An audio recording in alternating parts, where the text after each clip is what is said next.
Let me ask you a question today. Do you really know what financial freedom really is and what it means? Stay tuned, we're going to investigate that today.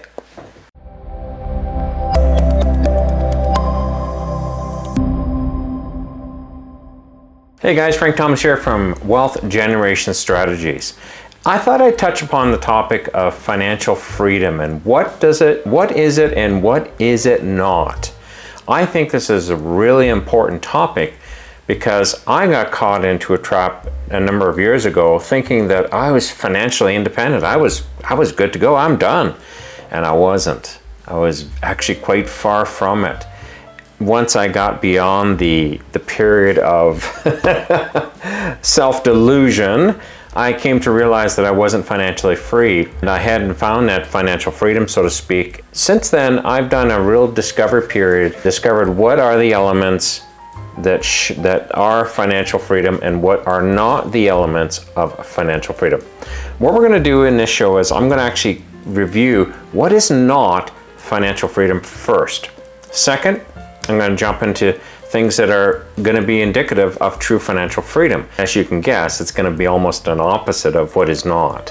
So stay tuned and let's get into what is not financial freedom. First off, financial freedom is not a whole whack of money in the bank. It is not. It doesn't matter if you've saved $1,000, $1 million, $50 million. That is not financial freedom. It does move towards financial freedom, but you got to do something with that money. A lot of people who are wealthy will say that people will think that saving is for chumps, so to speak. And they're right, because savings alone is not financial freedom. It is a vehicle to financial freedom, but it's not financial freedom in itself. It's like saying that I've got a car, so now I can go to anywhere. I'm on any holiday at any time. Well, that's not true until you get in the car, you use the car to get you to where you want to be. Now you're on holiday.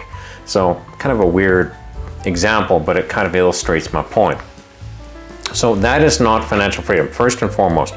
A lot of money in the bank. The second thing it is not financial freedom is feeling secure. Hey, I'm good. I'm just rocking on, especially if you really don't know what your financial situation really is. A lot of people float through life thinking that they are financially good or financially free, and they have really no idea where they stand financially. That is homework that needs to be done by each person to their desires and needs. I think it's always really important to, yes, get financial planners involved with you as you go forward, but also make sure you understand what the financial planner's talking about. Get that education that you need to talk, to walk the walk. Now, you're not trying to replace them. Maybe you are, but you're not trying to replace them. What you're trying to do is you're trying to understand exactly where they're getting at and what they're talking about. Because one thing I will tell you, any financial advisor is biased. Even though they have a fiducial duty to serve you as the client as number one, if they are mutual fund investors, they're going to say mutual funds are the best thing in the world. If they're insurance investors, they're going to say insurance is the best thing in the world. Yeah, you can invest into insurance, absolutely. If they are funds managers, they're going to say these balanced funds is the best thing to invest into the world. Do you get my point? To hammer, everything looks like a nail, so to speak. So you have to become a savvy investor with your money long term to really find financial freedom. You need to know exactly what each one of these advisors is talking about, and do talk to more than one advisor. You can have one advisor look at your financial situation and say, oh, you're done, yay, good as you. And then the next one will look at your financial situation and go, wow, we got some work to do here before you're truly financially independent. It really depends on the point of view, depends on the advisor, and I recommend getting as much information as you can before you can declare, I'm financially independent, financially free. So what is marks, or what are things that show financial freedom? First of all, even though I said a lot of money in the bank is not financial freedom, it is the beginning of financial freedom. You need to ensure that you have a well-funded account. You need to go from earning what you need to pay your expenses by trading your time and your abilities to allowing your funds to do that for you. So basically your funds are going to provide you your income where you don't have to invest time. Now, I'm not saying that you just quit your job and never do anything again. That's for me, that would be boring. I'd gouge my eyeballs out. I truly believe there's a reason why a lot of men die within 2 years of retirement at 65, because they have nothing to do. I would say moving to even a part-time role where you're either still earning a paycheck. Now, you're not trying to do it to earn a paycheck, you're trying to do it because you enjoy doing it. Or to even volunteer your time, you got to be doing something into retirement. So that will definitely come into play here, but it's not dependent on financial freedom. And I want to make that differentiation here.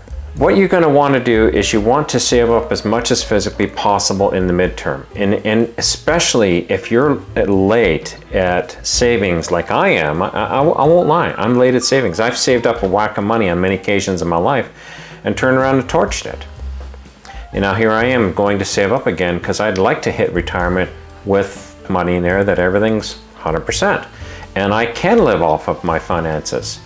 Because you want to get to a place where you have enough in the bank where you can invest it into the right financial vehicles that will, whatever the return is on a monthly or quarterly basis, it more than covers your expenses. Or idealistically, it would be a non-depleting fund. Now there's 3 types of funds: non-depleting, sustaining that fund, in other words, you're not drawing it up or drawing it down, and then you have a depleting fund. So over time, that fund will go down as you take out money to cover your expenses. You might have enough in the bank that you can make very safe and secure investments, because normally very safe and secure investments don't have as good a return as things that are more risky. We'll just call it that. So if you decide to go that route, your fund will deplete. So let's say you need to take out $6,000 a month to cover all your expenses, but the fund is only making $5,000 a month. Your fund's going to deplete by $1,000 every month, or $12,000 a year. And you also lose the earning potential on the interest of that money that's being depleted from that fund. So that's a true depleting fund. Now, if you've discovered that between you and if you're married, a spouse, that it's going to live through the rest of your life and you still have funds that left over, you're financially independent. Even if it's a depleting fund, you're truly financially independent, because it's going to cover you through everything that you need in life, including all the things you want to do and get and see and give and all these other things. As long as it will last longer than you and your spouse, you're in a good position. I would say you're financially independent, especially if there's money left over. Do a wealth transfer to organizations or family or somebody else that you care about. If you have a sustaining fund, in other words, what you take out and what you put in is pretty close to even. So if it earns $6,000 a month, but you take out $6,000 a month, it really doesn't deplete. It's truly a non-depleting fund, but inflation will slowly shift the balance over to a depleting fund. So you have to be thinking about that. If that fund's not rising by anything every month and it's kind of keeping balance, there's going to be a time when you're going to have to take out more. It could be in 10 years, 20 years, 30 years. Hey, are you trying to live 30 years or 40 years? If you're only 65, living to 95 is not an unreasonable expectation. Men, unfortunately, don't have as long a longevity as women, but you have to think about parties within a relationship, especially if it's something the two of you are sharing into the long term. Now, if you have a fund that is a growing fund, that your expenses are always less than what it's earning. So let's say the fund earns $10,000 a month and you take out $5,000 or $6,000 a month. That fund will continue to grow into perpetuality. When you die in 30 years, that fund could have doubled or tripled in that period of time, even though you were taking money out. But it all depends upon how much is actually being added to the fund compared to what's being taken out, okay? So in all those situations, yes, you're financially independent. You're in a place where true financial independence is you no longer have to trade your time and talents to cover your expenses. Your financial reservoir is doing that for you. That's true financial independence, and it will last for the rest of your lives, okay? You and your spouse, or you and your significant other. That's true financial independence in a nutshell. So how do we get there? How do we get to a place where we can have true financial independence? There's a number of things that need to be put into place. In the last years of your life, especially if you're earning late like I am, and I'm trying to save up for retirement, I know that these last years of my employment are the highest earning years, or they should be the highest earning years of my whole entire life. I have a lot of life experience within my profession, outside of my profession, within life in general, that should help raise my value to the workforce. And I find that it does. It's interesting. I had a conversation with somebody else who's a fellow worker who helps me out to find good stuff to do. And it's interesting because they kind of said, hey, you know, you need to look left and look right. Yeah, I say that all the time, look left and look right. You need to look a little left and a little right here, because I recommend that you look at this role compared to this role, because automatically it's going to increase your earning potential by about 20 or 30%. I went, wow. It's a job that I much prefer to do. To me, it's not a lot more work because I have the experience to handle it, and I can earn an extra 20 or 30%. This is an important concept to realize. In the short term, do I need the extra money? No, I don't. My paycheck more than covers all of my financial needs today or for this pay period. But I need to save, so I need to think about my financial future. I need to think about financial independence then into the future. If I can earn an extra 20 or 30 points for the same time that I put into it, then it behooves me to do so, because that automatically will increase how much I save between now and retirement by between 20 and 30%. That could be sizable. I could earn an extra $100,000, $150,000, $200,000 in that same 5 or 6 year period. And that could really shift the way my retirement looks. And I want to retire and do awesome stuff. You know, I don't want to wait to die. That's just not cool. Now, nobody knows the years that they have. Nobody can guess. I could drop dead tomorrow, but I could live till 95 or 100. I just don't know. But the fact of the matter is, I need to plan like I'm going to, and that means also planning what I'm going to be doing into retirement. What kind of car do I want to drive? Do I want to own a car? What kind of house do I want to live in? Where do I want to live? Who do I want to have involved in my life? Who do I want to give to? Things like that. Because to me, generosity is vitally important these years too. I believe in being as generous as physically possible. Now, if I have more funds and resources, I can be more generous. Wow. It wouldn't be great to leave a legacy, like a living legacy of, hey, you know, Frank helped this orphanage, and Frank helped his family, and Frank, or whatever your name is, and that's what's important here. What have you done to leave a living legacy? And now it's not about the money that you give people, but you know something? People remember when you help them out. And sometimes helping them out financially is the help that they need. Before we finish off here and get into our bonus, have you subscribed yet? Please subscribe. I love it when I get new subscribers. It's always such an amazing thing. I wake up in the morning and I have a bunch of new people who have subscribed, getting good value in these videos. To me, this is something that it's really important to ensure that I give you guys good value. Hey, let's get to our bonus. The number one thing I'll say to you is, as you're building a living legacy and you're building this long-term financial freedom fund, you need to make sure that you don't put yourself into a place of risk. Now, let me explain what that is. There is risk in every investment on the planet. You can put your money into a strong box and bury it into the ground, and you still have risk. Inflation for sure, because it's not earning any extra money. But what happens if you forgot where you had put the strong box in the ground and you can't find it? There's risk. It doesn't matter what it is. Now, you have to make sure that you put your funds into diversification.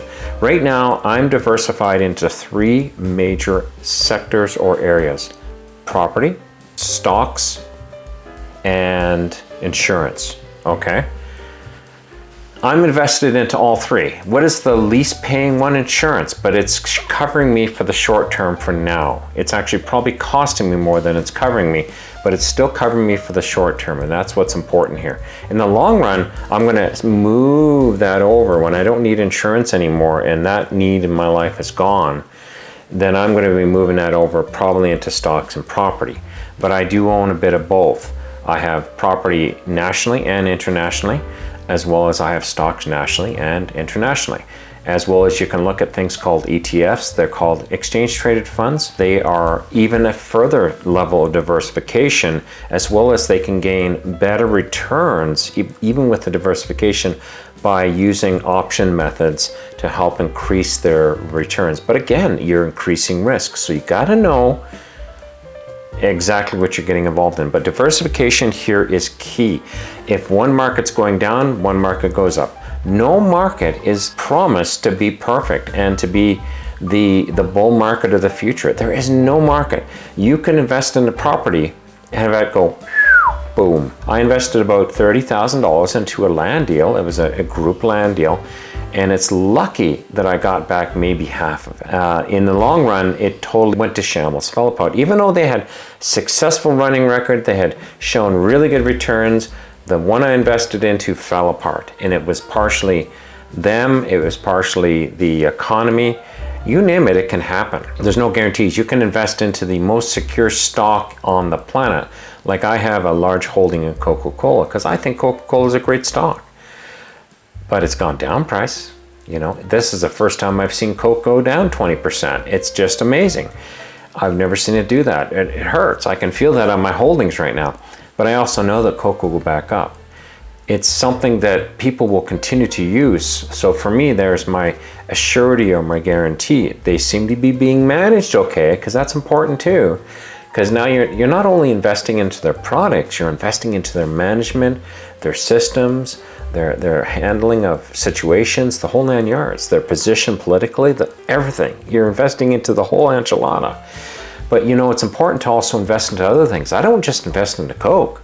I invest into Procter & Gamble, 3M, the Canadian banking system, energy corps, REITs, like their real estate investment trusts, things like that. I invest into a number of ETFs as well. So I try to diversify my portfolio. It does drop my overall return, my average return a bit, but it gives me more security in the long run. But I'm still making pretty good returns. So there's your bonus. I hope you've enjoyed that. Now make sure you watch the next video that's coming up. You're going to see it right now. This video is talking about starting with the end in mind, and this is all about multiple streams of wealth. It's the whole concept of you got to kind of have a destination before you have or you plan a journey.